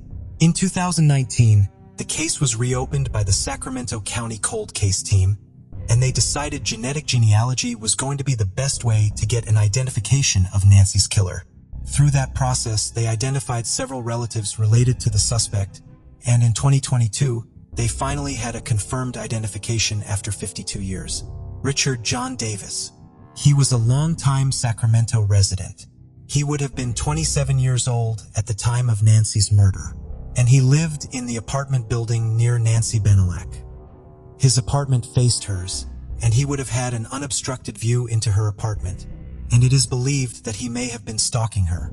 Davis didn't have any violent criminal history, but did have several DUIs. Davis died in '97 at the age of 54 from complications of alcoholism. Nancy's sister attended the press conference announcing Davis as the murderer. Retired Sacramento County Detective Mickey Lynx led the press conference. On October 23, 1988, the body of a young woman was found in a wooded area near Reading, Pennsylvania. Her death was immediately ruled a homicide. They determined she died by strangulation, and she still had balling twine wrapped around her neck. Law enforcement concluded that the woman had been murdered in a secondary location before her body was dumped in the woods. They later were able to identify the woman as 26-year-old mother of 3, Anna Kane. The local newspaper ran a cover story about the murder, seeking information from anyone who had seen Anna the night she died, or if anyone knew who she was with that night. Anna was a sex worker, and law enforcement were having a difficult time getting people to talk to police. Detectives didn't have a lot of evidence to go on, but they did discover that her killer had left DNA on her clothing, as well as a twine used to strangle her. Then, in 1990, a letter came into the newspaper that ran that story of Anna's death. Addressed from a concerned citizen, the writer had included several details that had never been released to the media, information only the killer would have known. Detectives believed that the killer had penned the letter to taunt law enforcement. They kept the letter, and years later, they were able to collect DNA from the envelope and match it to the DNA found on Anna's clothing. In 2002, the Pennsylvania State Police received a grant, which would give them funding to do genetic genealogy testing, and later that year they had a suspect, Scott Grimm. Once Grimm was identified, law enforcement looked to confirm the DNA connection. Grimm had died in 2018 at the age of 58. However, he'd been involved in a harassment case with an ex-business partner where he had mailed several menacing letters. They compared the DNA from those envelopes to the DNA in Anna's case, and it was a direct match. At this time, law enforcement are continuing to investigate how Grimm connected with Anna, and if there are more victims out there. Anna's daughter Tamika Reyes was 9 when her mother was taken away from her. Despite the struggles her mother faced, she wants her to be remembered as much more than what the media has portrayed her to be. Anna Kane was a loving mother. She was outgoing, fearless, and caring. She cherishes the memory she has of her mother and remembers her as a woman who made great sacrifices for her children and was loved by all those who knew her. The Miramichi on the coast of New Brunswick is renowned for its earnest beauty and lush greenery.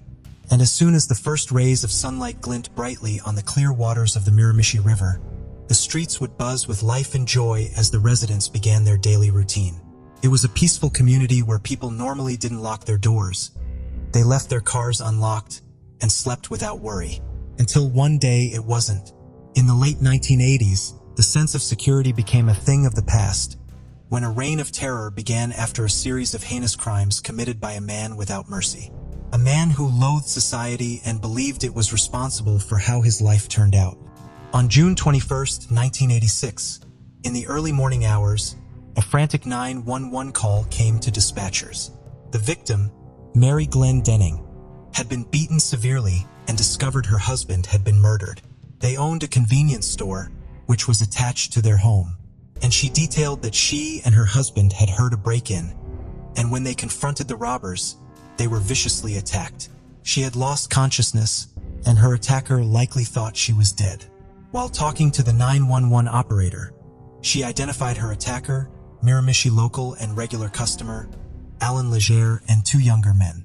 With Mary's description and the evidence left behind, the police had no trouble finding the perpetrators. The 3 were arrested and charged with second-degree murder. Alan Joseph Leger was born on February 13, 1948, to a low-income family living in Chatham Head, a neighborhood of the Miramichi. Not only did Leger grow up in poverty, but he was surrounded by a significant amount of crime. The area was known for thefts, assaults, and break-ins, and it was the kind of environment where he discovered his own taste for criminal acts. He'd walked out on his family, leaving behind 3 small children and a single mother to fend for them. Alan had a rough upbringing. His family had always struggled with financial difficulties, and other children made fun of him and his siblings for being fatherless. That made Alan feel like an outcast. He leaned heavily on his older brother, who he looked up to. Alan was also seen as a Jacqueline Hyde-type character even as a child. To those he was fond of, he was seen as a sweet, charming, and lovely child. Those he disliked described him as a spiteful, cruel little boy. This would go on to follow him into adulthood, where to one person he was charming and incredibly friendly, and to the next he would be loathsome and frightening. He would often talk to his mother about resenting the local community for turning its back on them. His mother tried many times to talk him out of these negative thoughts, but her attempts were always futile. And it was the beginning of Alan's cycle of hatred and disdain towards society. Alan plagued his community from a young age. He would break into homes, sometimes just to see if he could do it, and sometimes he would steal things, food, jewelry, and money. He had been well known by law enforcement and had been in and out of jail throughout his youth. He was known in the community as being unpredictably violent. The Leger family would change forever when Alan's older brother would be hit by a truck while crossing a bridge. Alan's mother, enraged with grief, turned that anger towards Alan, frequently telling him that the wrong son had been killed and it should have been him. This would be a final straw for Alan. He'd lost his brother, his confidant, and his only friend, and he felt his mother had betrayed him with her vitriol. His community feared him because of his violent nature and petty crimes, and he felt he wasn't wanted by anyone. Alan decided to leave Chatham when he was 16. He moved 1,000 kilometers away to Winchester, Ontario, a town located about an hour south of Ottawa. He felt it was a fresh start and an opportunity to reinvent himself. He started working as a car salesman, his only ever legitimate job, But it wouldn't take long for him to realize that going to work every day wasn't as lucrative as petty crime. He also struggled in the sales environment. He started looking for other ways to earn easy money and eventually resorted to a life of crime. Petty theft becoming his way of rebelling against the society that had shunned him. He went back to breaking into homes and stealing cash and valuables. Sometimes he would get caught in the act, resulting in him getting beaten and ridiculed, something that further fueled his animosity towards the community. It's also where he learned to target only those who were more vulnerable, seniors, people with disabilities, and those who were less likely to fight back. While he was living in Ontario, he met a woman and got married.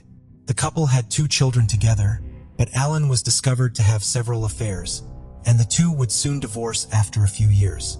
By his mid-30s, Alan was tired of trying to fit in. He was working a job he hated, and his coworkers were making fun of him. So shortly after turning 37, he quit his job and moved to an area in the Miramichi Valley called the Black River Bridge. It was there that he met John and married Glenn Denning, were a lovely couple who owned a small shop and lived above it. The locals loved them. They'd open the shop early in the morning to meet and chat with their customers. One of them was Alan Ledger. In the years in his absence, his reputation as a youth had dissipated somewhat. People had been willing to give him the benefit of the doubt, hoping to believe that he had outgrown his Alan, had taken a special interest in the Glendennings upon seeing the safe in their shop. He also learned from John that they weren't keeping their savings in a bank. He started to plan a robbery. He thought it was going to be a pretty straightforward job. He'd seen the safe, he knew where it was, and John was a 66-year-old man who didn't stand a chance against Alan, who was nearly 6 feet tall. But Alan's plan included one tricky part. He wanted to steal the entire safe and take it to a hiding place. So he spent some time looking for accomplices to help him break into the shop and carry the safe. He found his match in 18-year-old Todd Machette and 19-year-old Scott Curtis, who had a long history of petty theft despite their young age. On the night of June 21st, 1986, the trio decided to put their seemingly perfect plan into motion. They broke into the shop, found the fuse box, and cut the power. Until then, the plan was going smoothly, but when they reached the place where the safe was supposed to be kept, they were shocked to find it was gone. They decided to search for it upstairs, but found themselves face to face with John and Mary, who, unfortunately for them, were still awake. They ambushed John and beat him furiously until he was all bloodied and battered. They did the same to Mary, and she'd also been sexually assaulted. Then the three decided to flee the scene after realizing the mess they made, leaving the Glendennings for dead. They hadn't anticipated anyone finding the bodies until morning. And they certainly had no idea that Mary had survived the attack. After the three were arrested, they were held while they were waiting trial. During the trial, Alan claimed that even though he was present at the scene, he never participated in the assault, but of course he didn't fool the jury and was found guilty and sentenced to life in prison, with the possibility of parole after 18 years. Alan thought he didn't deserve to be in prison, which made the hatred he already harbored for the community reach new heights. He filed 2 unsuccessful appeals before realizing he wouldn't be able to secure freedom legally. While in prison, he'd become a model prisoner. Shockingly, he didn't get into any trouble there. He worked out, read books, got along with other inmates, and did his work pleasantly. He built up a friendly relationship with prison workers. What they didn't realize was Leger was playing long con and was working on his prison escape. On May 3, 1989, Alan was escorted to the Dr. George L. Dumont University Hospital in Moncton, Ontario, to be treated for a bad ear infection. At the time, no one knew that Alan had devised a plan to make his infection so bad it was impossible to be treated at the prison infirmary. He would poke his ear with metal objects and even pour his own urine into it to make the infection worse. Once in the hospital, Alan asked the prison guards to allow him to use the washroom. The guards didn't see it as an issue, and he was still shackled at the hands and feet, so they didn't think much of it. They let him go into the washroom, unsupervised. Ledger took the opportunity to put a well-thought-out plan into action. Alan fashioned a piece of metal into a handcuff key and had hidden it on his person. He also had a metal antenna from his prison-issued TV set, which was concealed within his body. Alan asked the guards by the door for toilet paper to buy himself enough time to unlock the handcuffs and shackles. Then he used the antenna, which he fashioned into a shiv, to threaten the guards before making a run for it. The guards didn't have any weapons on them.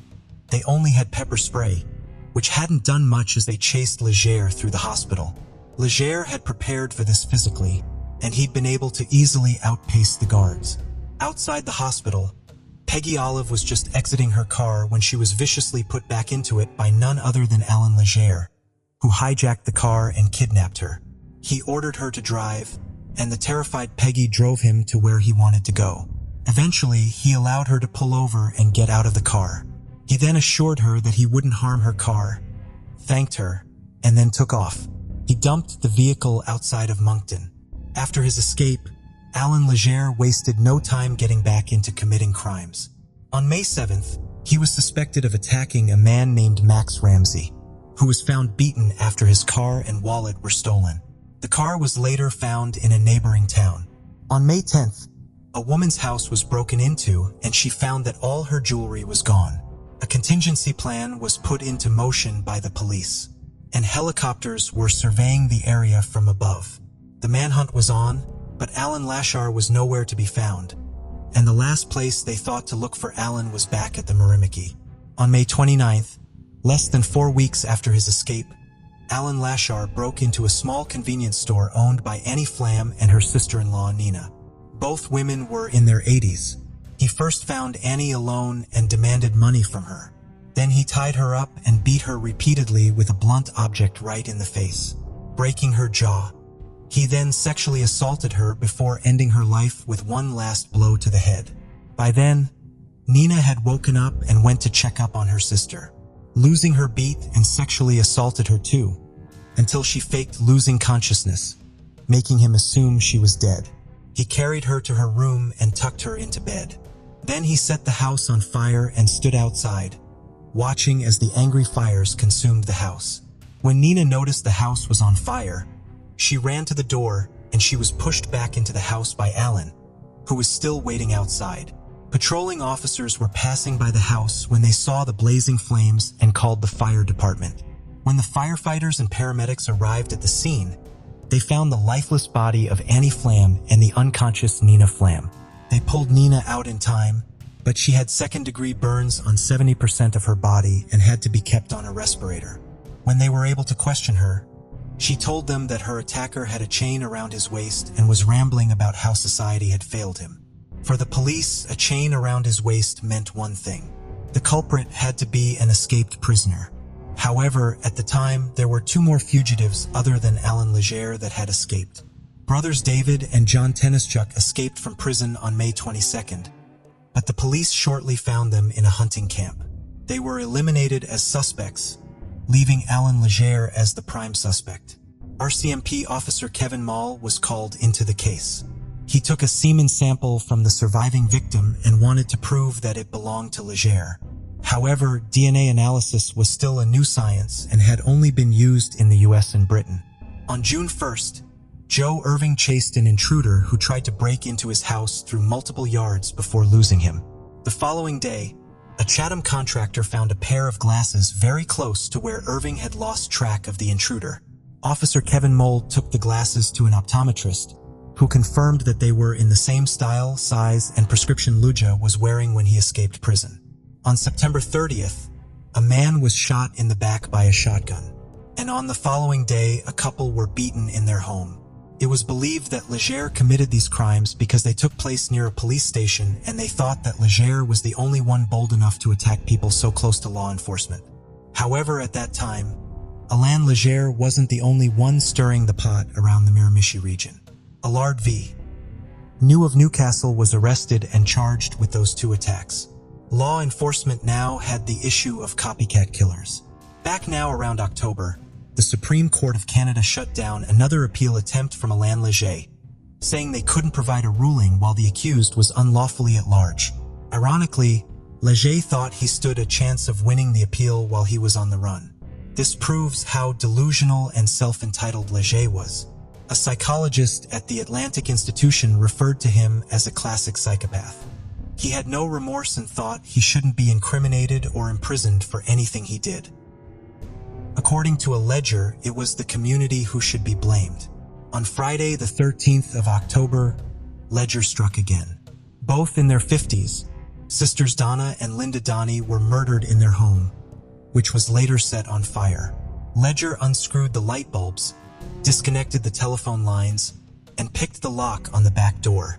Then he tied up Linda, made her watch, as he sexually assaulted and tortured her sister. The autopsy results showed that Donna had been tortured and beat on the head until she died. Afterwards, the same fate befell Linda. When the police found the two bodies, they had a hard time telling them apart because of how badly and beaten and burned they were. They ended up identifying them through their size. The crime scene was identical to the first one, and law enforcement immediately suspected Alan Leger, and they realized Leger's MO and signature were leaving behind a trail of destruction and mayhem. By then, the Miramichi was in total panic. People stopped going out, traffic diminished, and those that left their doors unlocked for years began installing security systems and lights in their home to deter Leger from choosing them as a target. As a result, this whole system was given the name the Leger Lights. That year, Halloween was also canceled, as the last thing police wanted were people roaming the streets in masks, making it a golden opportunity for Leger to mingle and strike again. Ledger knew the Miramichi area well, making the police feel like they were chasing a ghost lurking in the shadows. Lead detective commented saying that he was able to slip under the radar and commit another crime and us not able to stop that. It was a tremendous feeling of helplessness. On November 14th, Roman Catholic priest James Smith left the Miramichi Hospital at 5 p.m. and went back to the rectory where he lived. At 9 p.m., a neighbor saw him standing on his patio looking around as if he'd heard something. This was the last time anyone had seen him alive. The following day, the priest was supposed to hold service, but when he failed to show up, people grew concerned as they knew the father to always be punctual. So they decided to check his house, and nothing would have ever prepared them for what they found inside. Even the police officers described the crime scene as a scene from hell. Blood was everywhere. Father Smith had a massive cut on his chest. His eyes were gouged out. 3 of his teeth were broken, and someone had tried to rip out his tongue. And the autopsy report revealed that his rib cage had been separated from his sternum, meaning that whoever killed him had stood up on his chest with both feet and jumped up and down forcefully. They even discovered that the killer had the audacity to spend the night at the father's house after committing his heinous crime. He ate, washed his boots, put plastic bags on his feet to keep them dry, and changed his bloody clothes, and even answered the phone, telling the caller they'd gotten the wrong number. A further inspection of the crime scene led them to discover lots of DNA and hair samples that they were able to later confirm belonged to Alan Ledger. They also found bloody footprints that led them to the garage, where they discovered that Father Smith's car had been stolen. Finally, they tracked the car to a train station, where a cashier told them that the man matching Leger's description had purchased a ticket to Montreal. The police immediately contacted the Quebec authorities and told them to stop the train and search the passengers. They gave them Leger's mugshot and told them to check for a tattoo of an eagle on the right forearm. One passenger slightly resembled the description, yet he appeared much smaller and was clean-shaven with short hair. On the other hand, Leger looked disheveled and rugged in the mugshot. The passenger told him his name was Fernand Serrois. They asked him to roll up his sleeve, and there was no tattoo, so they let him go. However, that man was in fact Ledger, who had lost a lot of weight as a result of being on the run, and the description given to the police had an error. The eagle tattoo was actually on his left arm. Ledger had slipped through their fingers again, and the manhunt expanded countrywide. At this time, Crime Stoppers put an award for $50,000 for information leading to his arrest. On November 23rd, a St. John taxi driver was stopped by a man wanting to go to Moncton. The driver called the dispatcher and agreed to the ride when he found out the fare was $100. But once the man was inside the taxi, he revealed a gun and said, "I'm the one they're looking for. I'm Alan Ledger." It was a snowy night, and the icy roads led the cab driver to lose control of the car and crashed into a snowbank. Alan ordered the driver out of the car and took him hostage. Then he hid the gun and managed to stop a car driven by a woman and asked her to help them. Being a good Samaritan, The woman agreed to give them a ride, and once they entered the vehicle, Leger showed his gun and revealed his identity to her. Little did he know, she was actually an off-duty RCMP officer. She drove for a while towards Moncton, but had to stop for gas. Leger took the car keys, filled the tank, and walked into the store to pay the $15 for the gas. At the same time, Officer Michelle Mercer used the spare key she was hiding and drove away before Leger could catch up to them. And in the early hours of November 24th, she walked into the nearest RCMP department and reported everything that had happened.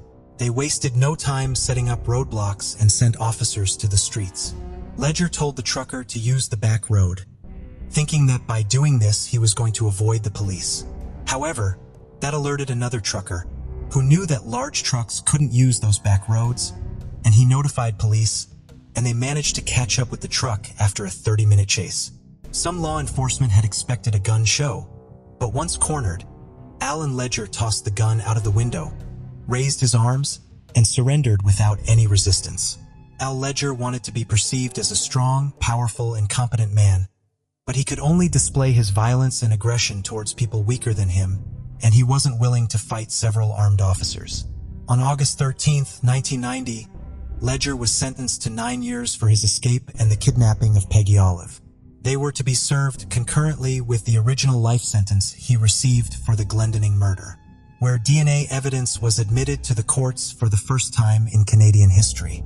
A year later, on November 3, 1991, Alan Leger was found guilty of all murder charges and was sentenced to life imprisonment without the eligibility for parole for 25 years. In 2020, he made a request for day parole, and in 2021, during his parole hearing, he said he couldn't fathom why the community refused to forgive him. He also said that he didn't see himself as a violent person. Needless to say, his parole was denied. Today, Alan Leger is 74 years old and living behind bars of a maximum security prison in Edmonton, Alberta. He has little to no hope of ever seeing the outside of its walls. On October 5, 1980, in Henderson, Nevada, the body of a young woman was found in a remote desert area. The young woman is estimated to be between the ages of 17 and 19. She had been found without any clothing, a purse, or identification. She was 5 feet 2 inches, 102 pounds, with light brown hair and blue eyes. Sketches were done of the unknown Jane Doe and circulated around the state, but no one came forward to identify her. Eventually, the Henderson Police Department gave her the moniker Jane Herrero Grandot for the area she was found in. Fingerprint and dental characteristics were logged with national databases. A description included references to a crude, apparently amateur-esque tattoo made with blue ink on the inside of her right forearm. She had pierced ears, a vaccination scar on her left bicep, and had dental work done in the past. She had died from blunt force trauma, and her death was ruled as a homicide. According to local police, she had been stabbed and beaten to death, possibly with a hammer. She had facial injuries, multiple head wounds, and puncture or stab wounds on her back. One of her teeth had even been knocked out. She'd been in the desert for less than 24 hours before her body was discovered. Despite best efforts from law enforcement, they weren't able to locate anyone that recognized the Jane Doe and really had no way of solving her murder. The lead detective on her case, who had been with her since her discovery, had vowed to see her case through. He and his wife had even covered the cost of her burial. Her case quickly went cold and eventually was closed altogether. In 2015, detectives at the Henderson PD were going through unsolved cold cases and decided to give the Aurora Grande Jane Doe case another look. They reached out to the National Center for Missing and Exploited Children, who had experts make an artistic rendering and began to circulate the image. They also exhumed her grave in order to get a fresh DNA sample. The case was featured on Unsolved Mysteries in 2021. In that same year, they received their first advance in the case in 40 years. Jane Doe's DNA had a direct familial match. They reached out to that person who ended up being Jane Doe's sibling. And after 4 decades, they had an identification. Tammy Terrell disappeared from Roswell, New Mexico, back in 1980. She was a troubled teen living in Roswell in a foster home with her 4 sisters. Despite the rough start she'd had in life, she was trying to turn her life around. On the night of her disappearance, her foster parents had dropped her off at the Eastern New Mexico Fairgrounds in Roswell with another girl. When they returned to pick her up, Tammy was not there. According to authorities, she was last seen at a restaurant near the fairgrounds with a man and a woman. Tammy's sisters never stopped looking for her, and the lead detective that had originally worked her case was at the press conference when her identification was announced. Police agencies in Nevada and southeast New Mexico are working together to find out who killed Tammy and how she ended up in Nevada. Roswell police are actively seeking leads for anyone who might have seen Tammy on the night in 1980 or knows anything about her disappearance. Anyone with information on the Tammy Terrell case is asked to contact Henderson Police Department or Crime Stoppers. On May 21, 2002, near Highway 135, just outside of Liberty, Texas, archaeologists collecting soil samples made a grisly discovery. They found a human skull and a partial skeleton remains in an open field near Swamp City Road. The medical examiner determined their remains belonged to a Hispanic or white woman between the ages of 16 and 30 and determined that the remains had been there for at least 2 years. Because the remains had been exposed to the elements for so long, it was difficult to determine the cause of death. There was no additional evidence found near the remains and nothing to identify the woman, and the case went cold before it could even begin. The case was re-examined in 2013, where the skull was scanned for 3D reconstruction. It was then that they discovered the victim had a cleft palate. They sent out the rendering to various government agencies and attempted to match it to a missing persons case in Texas. They sent out the rendering to various government agencies and attempted to match it to a missing persons cases in Texas, but nothing came up. In 2019, the DNA Doe Project was contacted to help determine who the remains belonged to using genetic genealogy research. After 2 years, they traced her direct maternal line back to a family located in Virginia and North Carolina. They also discovered that the family had a daughter who had moved to Texas and had a cleft palate. Law enforcement had never been able to locate that woman, who would have been 27 back in the late 90s, and there weren't any records of her after 1998, making officers confident that the remains belonged to Pamela Darlene Young. Pamela had never been reported missing by her family. She had relocated to Texas after falling out with family members. Chief Deputy Craig Harrington with the Greggs County Sheriff's Department said, "There are no leads in this case. They are still hoping to find information about what happened to Pamela. They still have no idea how Pamela came to be in an open field and no cause of death was ever determined. But they did reveal they have a person of interest. However, they have been deceased since 2017. Anyone with information about Pamela, particularly if anyone knew her when she lived in Texas, is asked to call the Sheriff's Criminal Investigation Division or the Greggs County."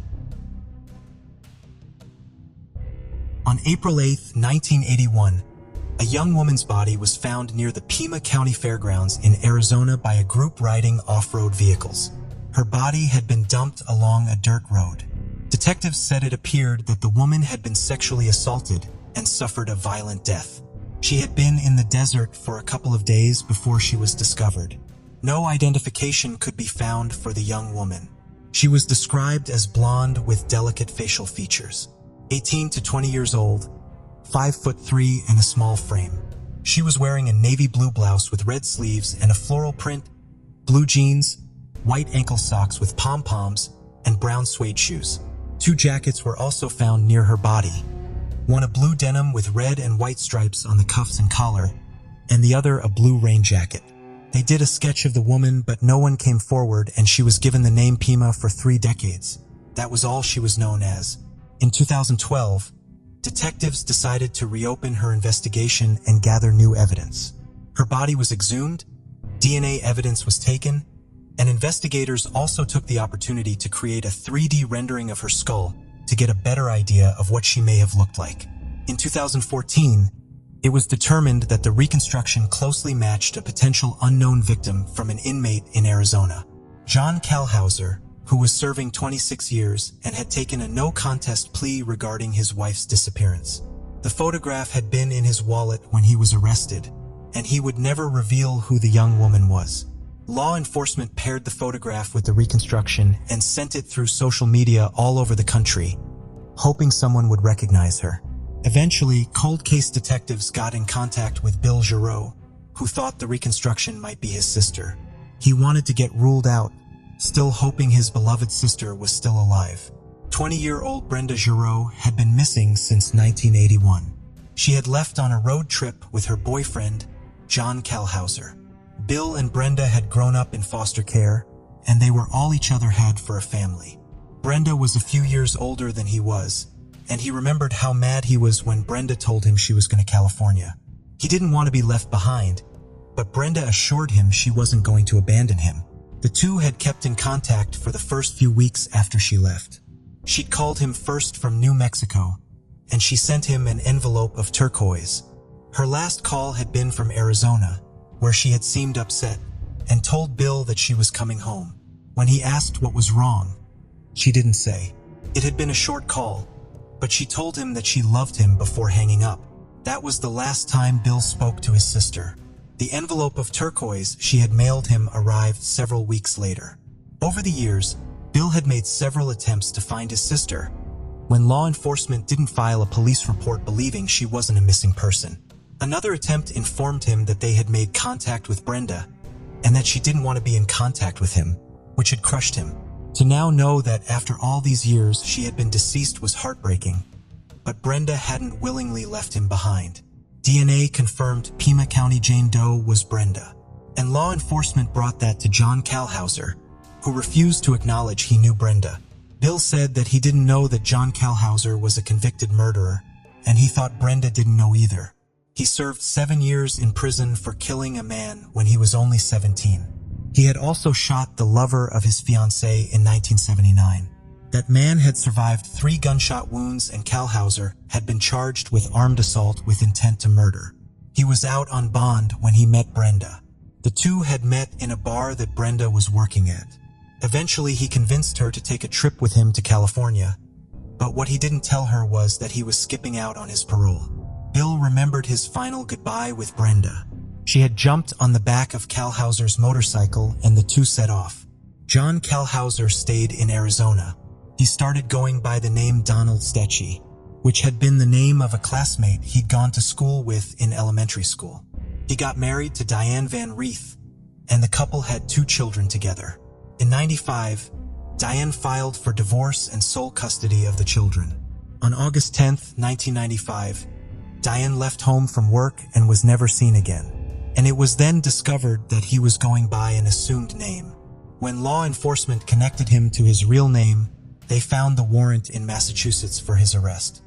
He was extradited back to Massachusetts to serve 29 years for the assault of his former fiancée's boyfriend. He was also charged with Diane's murder in '99. Her body was never found. Kalhauser is scheduled for release in 2025. Anyone with information is asked to reach out to the Gregg County Crime Stoppers. 4. Kimberly Rana Jones. On September 28, 2016, a new girl's body was found in a ravine near the White Hills area of Arizona, near Highway 93 and Dolan Springs, close to the Nevada border. Due to the body decomposition, an identification or cause of death could not be made at that time. Authorities shared a composite sketch on social media, but nobody responded. She was described as 5 feet 5 inches, with a slight frame, black hair that was born in a natural curly style. Her eye color was dark, and they estimated, based on her bone structure, that she was African American, biracial, or Hispanic. In 2020, the case was re-examined and the body was exhumed for new DNA samples. By July 2021, they had matched from a relative that had submitted their DNA with a missing person report in California. Mojave Jane Doe was identified as missing teen Kimberly Rana Jones. Kimberly Rana Jones was 18 at the time of her disappearance and was reported missing from San Bernardino, California. The investigation into Kimberly's disappearance and murder is ongoing. It was September of 1973 in Neath, Wales, a quaint community 8 miles outside of the city of Swansea, when the bodies of 2 16-year-old girls, Geraldine Hughes and Pauline Floyd, were found in the early morning hours dumped in a wooded area near their homes. The girls had been hitchhiking from a nightclub in the city of Swansea around 1:30 a.m. on September 1st, but the girls never made it home that night. The girls had been picked up, and despite what should have been a short drive home, the girls were driven to a grove of trees near where they lived. There, Geraldine and Pauline were both sexually assaulted, then apparently allowed to redress as indicated by dirt and debris on the soles of their feet and inside their tights. They were both killed within yards of each other, sustaining head wounds and strangulation marks. It was determined that strangulation by rope was the cause of their deaths. How their killer managed to control and murder both girls simultaneously is unknown and likely never will be. The homicides left two families grief-stricken and the local community afraid and outraged. To make matters worse, this was not the only recent murder of a local teenage girl.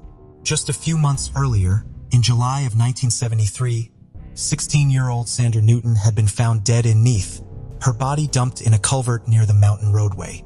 Like Geraldine and Pauline, Sandra had been hitchhiking home from a nearby nightclub when she was picked up, sexually assaulted, and strangled to death with the hem of her chiffon skirt. Since all of the girls had been hitchhiking when they were picked up and killed, it's easy to look at a case like this from a modern perspective and wonder why such young girls would have been getting in a car with a strange man alone at night. But in the 1970s, hitchhiking was normal. It was part of the culture, even for young women. There also often wasn't another option. When the girls were going out, there weren't any buses running at 1 or 2 a.m., and none of the victims had cars of their own. Taxis also would have been much too expensive, so this really only left hitchhiking when going out miles from home. With the hitchhiking, the assaults, and the strangulation in common, the connection between the murders seemed obvious to local citizens, news outlets, and police at first, but became complicated by the fact that Sandra had a married boyfriend who she'd been out with the night of her murder, who seemed a likely suspect in her murder investigation. Her boyfriend claimed they'd walked home in opposite directions, and that was the last he saw of her on the night of her death. And since her body was found miles away from where they had last been together, he was eventually ruled out as a suspect. So an alleged connection between the murders was established once again. Following the murders of Geraldine and Pauline in September, the Welsh police quickly assembled a huge team to catch the man that local papers began to call the Saturday Night Strangler. Over 150 detectives were dispatched to go door to door to see if anyone saw anything suspicious on the night of the murders. This case was about to become the largest murder inquiry in Welsh history. In 1973, when the investigation was just beginning, the term serial killer had not yet been coined. Little was known about this type of repeat killer. The personality or motivations of serial killers were not understood. And criminal profiling and psychology were fairly new concepts. It would take another 10 years before DNA evidence would first be used in a criminal trial. Therefore, the police understandably had little to go on with the exception of one lead: a white car. Passing drivers had reported seeing this vehicle parked near Pauline and Geraldine's murder site between 1:45 to 2:15 a.m. on September 16th. Similarly, others had reported a similar same color, make, and model of the car going like the clappers or very fast in Neath at the time of Sandra's murder. They narrowed down the make and model based on witness statements to likely be a white Austin 1100, which at the time was an incredibly common vehicle. It had been Britain's best-selling car for almost a decade, with over 1 million vehicles sold in the UK. The police felt confident that their killer would own or at least have been using that car, so they went right down the list of registrations, questioning anyone in the area who owned a white Austin 1100 car. The result was thousands of names that led to hundreds of interviews and an overwhelming amount of suspects and information. Police simply checked each Austin 1100 owner for an alibi and crossed each name off a list. There were so many people to comb through that the killer could have easily avoided suspicion and slipped through the cracks. And slipped through he did. After several years without new information, the case went cold. It would be nearly 3 decades before new information gave the case any real traction and warranted its reopening. In the meantime, the families and communities were left without answers. In 2001, forensic science had really advanced to a point that the girls' clothing could be tested for DNA evidence. The girls' clothing was removed from an evidence box that had spent decades in sterile storage. Full DNA profiles were able to be pulled from the clothing articles that had been worn by Pauline and Sandra. Samples from the two cases could be tested against one another, hopefully proving that the murders were committed by the same person. DNA taken from the two separate crime scenes were exact matches, finally showing that these three deaths had been the work of a single serial killer. This new evidence was compelling enough to reopen the case. Detectives began scouring the national databases for a match using the new DNA evidence. While they weren't able to find an exact match, they did find a near match which likely belonged to a relative of the killer. The similar DNA was that of Paul Capin, a local car thief, which led back to a man who had been questioned for owning a white Austin 1100 as part of the initial investigation in 1973. His name was Joseph Capin, and he was now suspect number 1. Joseph Capin was a local to the Neath area. He had been born in Port Talbot in 1941. Those who knew Capin described him as a man of violent disposition. As early as the age of 12, Capin had come to the attention of the police. By the time the murders were committed, he had a record of more than 30 criminal offenses, including robbing gas meters, car theft, burglary, and assault. He was frequently in and out of prison, and he had never been able to hold down a job for long, but worked as a bus driver and a bouncer at local clubs on and off, giving Capin the unique opportunity to commit the murders. He could have followed the teens right from the club. Capin's ex-wife Christine is partially to blame for why he was overlooked. She provided his alibi on the nights of the murder. Joseph and Christine Capin had met when he was 20, and she was 17. They married quickly after Christine discovered she was pregnant with their first child. Their 18-year marriage got off to a rough start when Joseph Capin was sent to prison for 3 years for breaking into houses and robbing gas meters 10 days into their married life. But even when he got out of prison and became a father of 2, it was never a happy household. Money was always tight since Capin couldn't hold down a job, and they barely made ends meet with his short-lived gigs. In an interview, Christine said, "I thought all men were violent. He used to sexual assault me every 2 weeks. It was against my will. I never wanted it." Joe would say, come on, and then he would insist on his conjugal rights. In one incident, Capin terrified his son Paul when he was just a child. While they were walking a beach, they found a dog. Capin decided it was too old and proceeded to pick up a wire and strangle the dog in front of his son. This was also around the same time that the murders were being committed. When the police came knocking in 1973 to inquire about the murders, Christine had not put 2 and 2 together. She was young and naive and did not believe her husband was capable of murder. Furthermore, because Capin was always committing petty crimes, Christine had learned to agree with him if the police showed up at the house. So like she often had, she alibied him for the night of the murders, and the police checked him off their list. 3 years went by before the DNA evidence had landed Capin back on the police radar and made him their top suspect in 2002. Yet another obstacle stood in the way of the killer being brought to justice.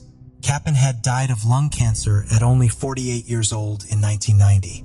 Though Capin could never be punished for ending the lives of the 3 young women, the police hoped they could still find a way to prove his guilt and bring a sense of finality and peace to the families of the victims.